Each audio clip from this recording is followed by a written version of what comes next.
Hello everyone, welcome জানাচ্ছি সবাইকে আরও একবার চৈতালি রান্নাঘরে। আমি আজকে আবারও একটা মিষ্টি রেসিপি নিয়ে তোমাদের সামনে চলে এসেছি।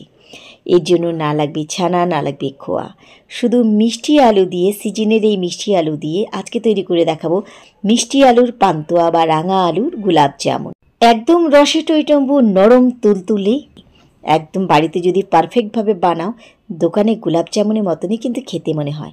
চলো দেখে নেওয়া যাক আমার আজকের রেসিপি। আর এই মিষ্টি খাবার জন্য অপেক্ষা করতে হবে না, রসে দেওয়ার কিছুক্ষণ পরে কিন্তু এই মিষ্টিগুলো খেতে পারবে। দেখো কতটা সফট, একদম ভেতর পর্যন্ত কিন্তু দারুণ রস ঢুকেছে। চলো দেখে নেওয়া যাক আমার আজকের রেসিপি। মিষ্টি আলু বা রাঙা আলুর পান্তুয়া বানানোর জন্য সবার প্রথমে আমি এখানে নিয়ে নিয়েছি মিষ্টি আলু। আমি এই আলুগুলোকে কিন্তু দুটো হুইসেল দিয়ে সেদ্ধ করে রেখেছি, এর থেকে বেশি কিন্তু হুইসেল দেবে না।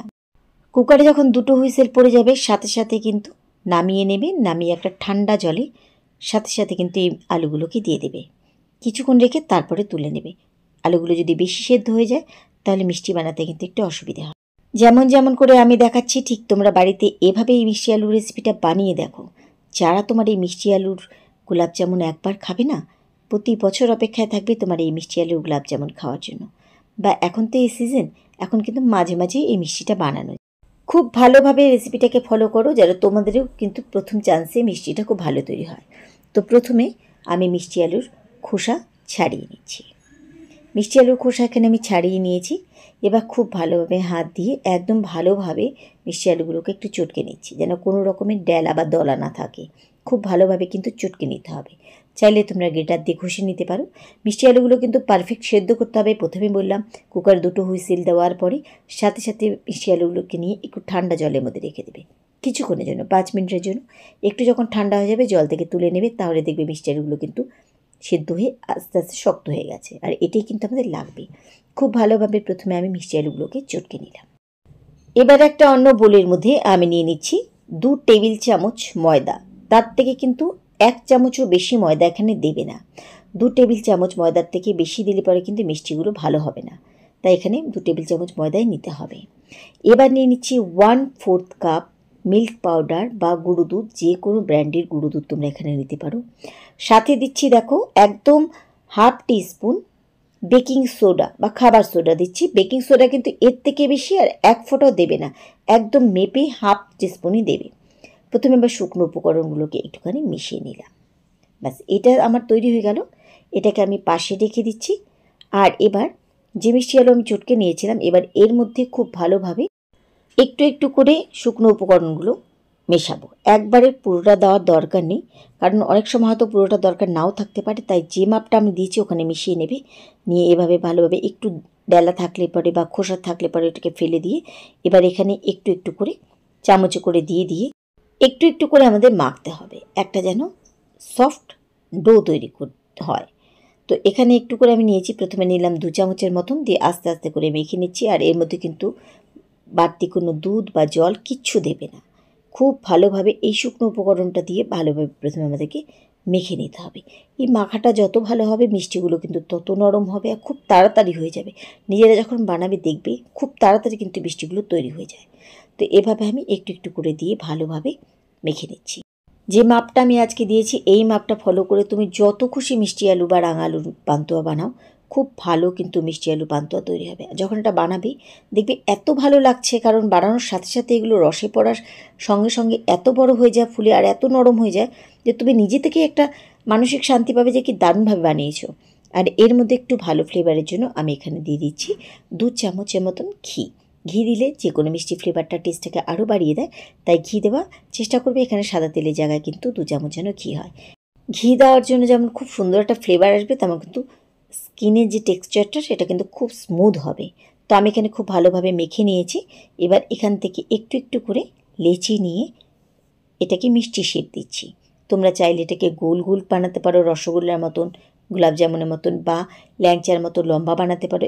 এটা পুরোপুরি তোমাদের পছন্দ। চাইলে বড় বড় করে, একদম বড় বড় করে অনেকগুলো ল্যাংচা বানাতে পারো।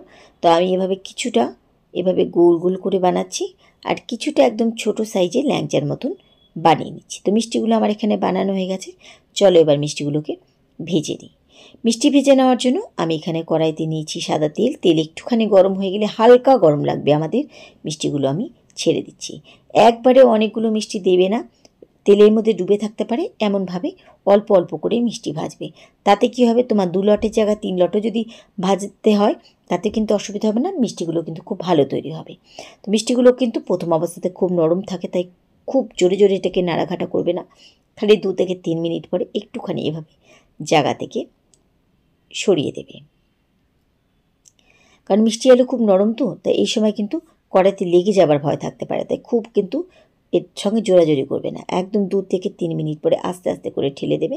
তারপরে প্রথম দেখবে কিছুক্ষণ হয়ে যাওয়ার পরে তখন কিন্তু খুব ভালো মতো তুমি ওইটাকে উল্টাও পাল্টাও যেমন খুশি করো, এটা কিন্তু কোনো অসুবিধা হবে না।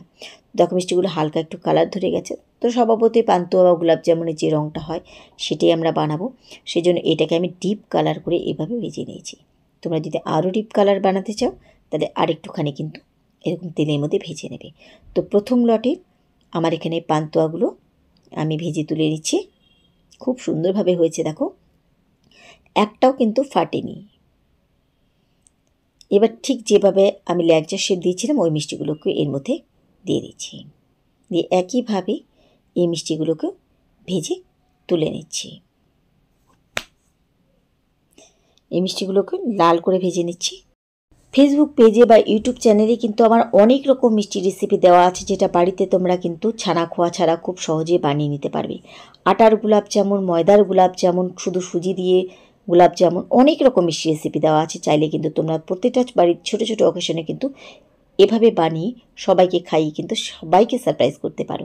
এই মিষ্টিগুলো আমার ভাজা হয়ে গেছে, এগুলোকে আমি তুলে নিচ্ছি। মিষ্টিগুলো দেখলেই দেখো জিভে জল আসছে, কত সুন্দরভাবে মিষ্টিগুলো আমার এখানে তৈরি হয়ে গেছে। এবার চলো মিষ্টির জন্য চাশনি বা শিরা বানিয়ে নিই। সেই জন্য আমি এখানে নিয়েছি 1 কাপ চিনি, আর সাথে দিচ্ছি 2 কাপ জল। যতটা চিনি নেবে ঠিক তার কিন্তু ডাবল তোমাকে জল নিতে হবে। এবার ভালোভাবে শিরা আমি ফুটিয়ে নিচ্ছি। ভালো ফ্লেভারের জন্য এখানে একটা এলাচ দিয়ে দিলাম। খুব ভালোভাবে এবার চিনির শিরা ফুটতে দিচ্ছি। কোনো 1 তার 2 তারে চাশনি না, আমাদের একটা পাতলা মিষ্টি শিরা লাগবে। চিনির শিরা আমার এখানে ফুটছে, আর মিষ্টিগুলো আগে ভাজা হয়েছিল তাই মিষ্টিগুলো একটু ঠান্ডা হয়ে গেছিলো। এবার এই মিষ্টিগুলোকে এক এক করে শিরার মধ্যে দিয়ে দিচ্ছি। মিষ্টিগুলো আগে ভাজার জন্য কিন্তু মিষ্টিগুলো ঠান্ডা হয়ে গেছিলো, মানে হাত দিয়ে ধরা যাচ্ছিলো, তখনই কিন্তু আমি গরম শিরার মধ্যে দিয়েছি। দিয়ে কিন্তু আর ফুটতে দেওয়ার দরকার নেই। ভালোভাবে রসে দেওয়ার পরে একটুখানি এইভাবে নাড়ি চাড়িয়ে দেবে। দিয়ে এবার কিন্তু ঢাকা দিয়ে আমি ঠিক 15 থেকে 20 মিনিটের জন্য অপেক্ষা করছি। ফিরে আসলাম ঠিক 20 মিনিট পরে। দেখো এর মধ্যে মিষ্টির রস টেনে মিষ্টিগুলো কি দারুণ হয়ে গেছে। মাত্র 15 মিনিটের মধ্যে মিষ্টিগুলো খেতে পারবে। রসে দেওয়া মাত্র ফুলে পুরো রস টেনে দেখো একদম টইটম্বুর হয়ে গেছে। খুব সহজভাবে দেখানো রাঙা আলুর পান্তুয়া রেসিপি তোমাদের কাছে কেমন লেগেছে তোমরা কিন্তু অবশ্যই কমেন্ট করে জানাবে। আর রেসিপি ভালো লাগলে বরাবরের মতো লাইক শেয়ার করতে ভুলো না। তাহলে আজকের মতো সবাইকে ধন্যবাদ জানিয়ে এখানেই বিদায় নিচ্ছি। ফিরে আসবো আবার অন্য কোনো রেসিপির সাথে অন্য কোনো দিন। সেই পর্যন্ত সবাই খুব ভালো থেকো, সুস্থ থেকো।